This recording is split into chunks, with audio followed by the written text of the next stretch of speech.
Not my will, Lord.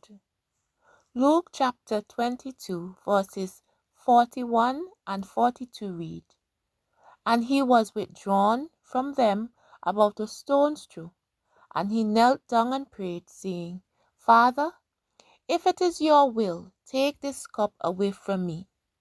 Nevertheless, not my will, but yours be done.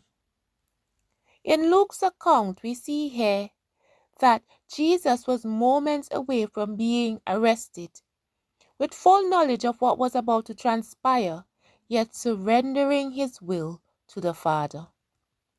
Daily in our Christian walk, we too are called to surrender our will to our Father. This is not always easy. In fact, I am sure that sometimes we find ourselves in situations where we too pray, Lord, if it is your will, let this cup pass from me. This is the part of the prayer where we spend most of our time. Lord, help me. Lord, deliver me. Lord, remove this situation from me. While it is important to tell God all about it and to lay it all at His feet, what comes next is even more important. What if it is not God's will to take this cup from you? What if it is not God's will to remove the situation? Will you still surrender your will to your Father? Will you say, Nevertheless, not my will, Lord, but yours be done? This is the challenging part of the prayer, acknowledging and accepting that God's will may not be our will, and yet choosing to surrender our will, our perspective, our desires to God. Isaiah chapter 55 and verse 8 reads, For my thoughts are not your thoughts, nor are your ways my ways, says the Lord.